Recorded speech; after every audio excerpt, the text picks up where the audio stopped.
र फ्रेन्ड्स यहाँनिर हेर्नुहोस् यहाँनिर एक्साइट इन्भा मास्टरको 150H को ब्याट्री छ र यो ब्याट्री र इन्भर्टर कनेक्सन गर्नु आइरहेको छु यहाँनिर म र यसको कनेक्सन कस्तो प्रकारले गर्ने हो म तपाईँलाई गरेर देखाउने छु र यो चाहिँ माइक्रोटेक यो हाइब्रिड इन्भर्टर छ र यो चाहिँ 1075 VA 12 भोल्ट छ यहाँनिर हेर्नुहोस् यो प्योर साइन वेभ हो र साइन वेभ हुन्छ स्क्वायर वेभहरू हुन्छ र म स्क्वायर वेभहरू पनि जोडेको छु भने म तपाईँलाई देखाउने छु र यो चाहिँ साइन वेभ हो प्योर साइन वेभ हो र यसको कतिवटा स्पेसिफिकेसन यहाँनिर मेन्सन गरिदिरहेको छ डुज एन्ड डोन्टहरू हो यहाँनिर है र योमा तपाईँको सिरियल नम्बर पनि मेन्सन दिइरहेको छ त्यहाँनिर तपाईँहरूको बारकोड तपाईँले स्क्यान गरेर पनि हेर्न सक्नुहुन्छ यसको डिटेल्स प्राइसहरू मेन्सन गरिदिरहेको छ र 2 इयर्स वारेन्टी छ यहाँनिर अनसाइट वारेन्टी रहेछ यहाँनिर र यसको इन्टरफेस चाहिँ यस्तो छ र मुनि हेर्नुभयो भने यसको स्ट्यान्ड छ इन्भर्टर र ब्याट्री स्ट्यान्ड र अगाडिबाट यो खोलिन्छ पनि र तपाईँले लेभल चेक गर्न सक्नुहुनेछ ब्याट्रीको र यो चाहिँ मेरो मेन्स हो यहाँनिर करेन्ट आउँदैछ एमसिबीबाट र राइट ह्यान्ड साइडको चाहिँ आउटपुट हो राइट ह्यान्ड साइडको जुन चाहिँ 3 पिन टप देख्नु त्यो चाहिँ आउटपुट हो र यो चाहिँ मेरो ब्याट्री छ ब्याट्रीबाट यो चाहिँ वारेन्टी कार्ड छ र यो लेभलहरू देखिरहनु भएको छ र यहाँनिर प्लस माइनस यो प्लस हो यो उतापट्टिको माइनस हो यहाँ पोलारिटी चेक गर्नुपर्छ तपाईँले र यसमा चाहिँ यो 6वटा जुन चाहिँ क्याप देखिरहनु भएको छ यसलाई खोलेर चाहिँ लेभल हाल्नुपर्छ यसमा एक एकवटा यहाँनिर हेर्नुहोस् मैले खोल्दैछु यहाँनिर क्याप र योमा चाहिँ 6वटा छ र यहाँनिर 6वटा सेल प्रत्येक 2 भोल्टको र यहाँनिर हेर्नुहोस् लेभल हालिदिनुहोस् र यो लेभलमा चाहिँ मार्किङ हुन्छ माथिनिर ग्रिन कलरको हुन्छ र मुनि हेर्नुभयो भने रेड कलरको हुन्छ र ग्रिनमा चाहिँ म्याक्सिमम हो रेडमा गयो भने चाहिँ त्यो मिनिमम हुन्छ र ग्रिनदेखि अलिकति मुनि गयो भने चाहिँ तपाईँले यसलाई डिस्टिल वाटर हाल्नुपर्ने छ र यहाँनिर हेर्नुहोस् कतिवटा कति यहाँनिर इलेक्ट्रोलाइट यो हल्ल्याएर झरेको होला सायद ल्याउँदाखेरि है र योमा चाहिँ तपाईँले लुगा चाहिँ अलिकति जोगाउनुपर्छ किनभने लुगा चाहिँ यसले डढाइदिन्छ र यहाँनिर हेर्नुहोस् सबै लेभल भइसकेको छ मेरो र अब इन्भर्टर देखाउँछु तपाईँलाई ब्याकपट्टिबाट र यहाँनिर हेर्नुहोस् कतिवटा वार्निङ साइनहरू दिइरहेको छ यहाँनिर इन्भर्टरको र यो 12 भोल्टको छ 100 देखि 208 सम्मको यसले सपोर्ट गर्ने रहेछ यो इन्भर्टरले र त्यहाँनिर हेर्नुहोस् बाइपास र युपिएस पनि छ युपिएसमै छ त्यहाँनिर र यो चार्जिङ करेन्ट कति लिन्छ यो स्ट्यान्डर्ड राखिदिएको छु र बिचकोलाई चाहिँ म युपिएस मोडमा राखिदिन्छु र यो रिसेट देखिरहनु भएको छ डिसी फ्यान पनि छ र लास्टको चाहिँ यो बिचको चाहिँ हेर्नुहोस् मोड इन्भर्टरलाई म युपिएस मोडमा राखिदिएको छु र लास्टको चाहिँ हेर्नुभयो भने यो ब्याट्रीको टाइप हो फ्ल्याट र ट्युबुलर छ अहिले मुनि फ्ल्याटपट्टि नै राखिदिरहेको छु मैले र बाइपास त त्यही हो यहाँनिर इन्भर्टर बिग्रेर फ्युजहरू उड्यो भने बाइपास मोड गर्न सक्नुहुनेछ र यो यहाँनिर चाहिँ यो कालो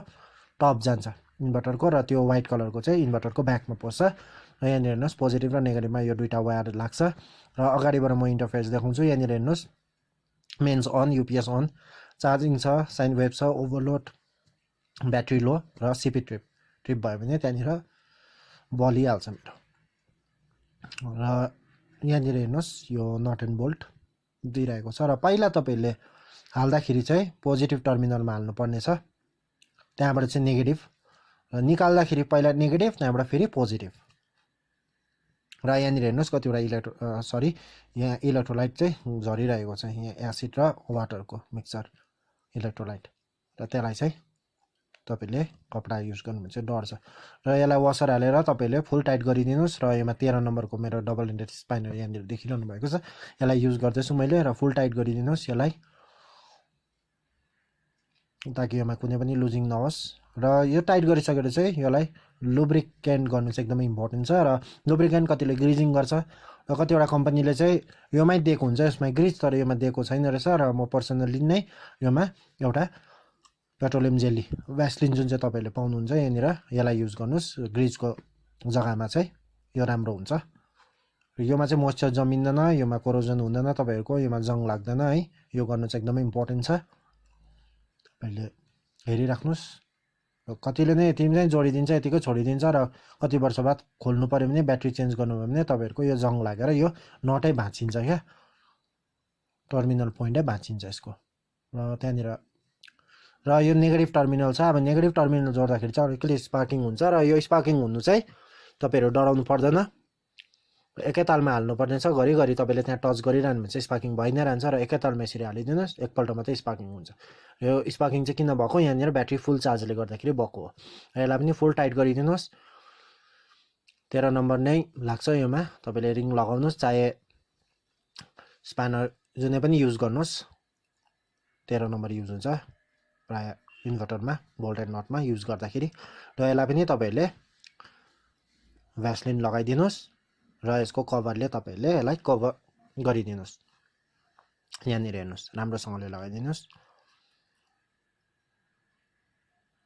एकदमै ड्राई नै छ नि त यो के अन्त त्यसै कारणले गर्दाखेरि यसलाई गऱ्यो भने योमा मोइस्चर लाग्दैन हो जमिँदैन र यसको कभर पनि यसरी लगाइदिनुहोस् ताकि यो नेगेटिभ हुन त नेगेटिभ र पोजिटिभ यो ब्याट्रीमा त फरक रहेछ तर कतिवटामा चाहिँ अगाडि हुन्छ नि साइडमै त्यसो चाहिँ डर हुन्छ टच हुन्छ भनेर दुईटा क्या र यहाँ हेर्नुहोस् मैले र यहाँ चाहिँ अलिकति मैले खिच्दाखेरि चाहिँ अलिकति उल्टा भएको छ र त्यसको लागि चाहिँ म एकदमै तपाईँहरूलाई सरी भन्ने छु र यहाँनिर हेर्नुहोस् मैले इन्भर्टर अन गरिदिएको छु र इन्भर्टर अन गर्दाखेरि पनि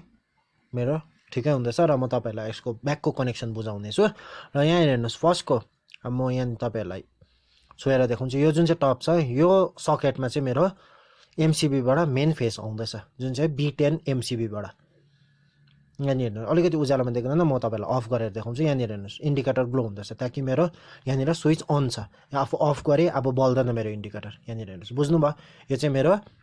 यहाँ बल्यो अन गरेँ मैले यो चाहिँ B10 एमसिबीबाट मेरो करेन्ट आउँदैछ यहाँनिर अलिकति हेर्नुहोस् र एक्सट्रिमली सरी भन्ने छु यहाँनिर मेरो भिडियो अलिकति उल्टा भएको छ खिच्दाखेरि यो जति पनि B6 छ इन्भर्टरको B10 मेरो मेन्सको र B10बाट नै करेन्ट दिइरहेको छु यो सकेटमा यहाँनिर हेर्नुहोस् र यो सकेटमा चाहिँ के हुन्छ जुन चाहिँमा मेरो करेन्ट आउँदैछ त्योमा चाहिँ मेरो इन्भर्टरको टप पस्छ र ब्याकमा चाहिँ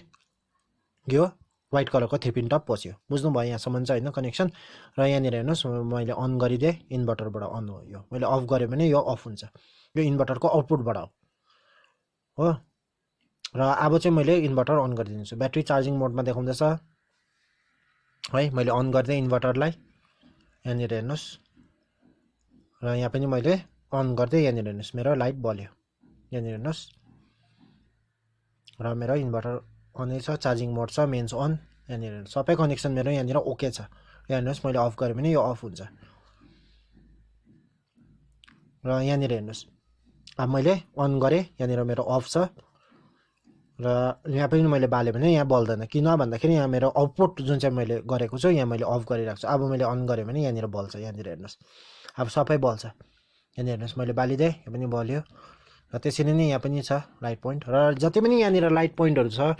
यहाँ टिभीको पोइन्टहरू छ जति पनि सबै मेरो यो जति पनि B6 लाई मैले डिस्ट्रिब्युट गरिदिएको छु सबैमा इन्भर्टर जान्छ यहाँनिर हेर्नुहोस् र कनेक्सन चाहिँ यति हो यहाँनिर हेर्नुहोस् चार्जिङ मोड देखाउँदैछ इन्भर्टर अनै छ र यति नै थियो यो भिडियोमा तपाईँहरूलाई देखाउनु पर्ने आशा गर्दछु कि तपाईँलाई मेरो यो भिडियो मन पर्यो होला भनेर मन पर्यो भने चाहिँ प्लिज मेरो भिडियोलाई एउटा लाइक चाहिँ गरिदिनुहोस् अनि सेयर पनि गरिदिनुहोस् अनि नोटिफिकेसन बेल आइकन पनि क्लिक गरिदिनुहोस् म तपाईँहरूलाई अर्को भिडियोमा भेट्नेछु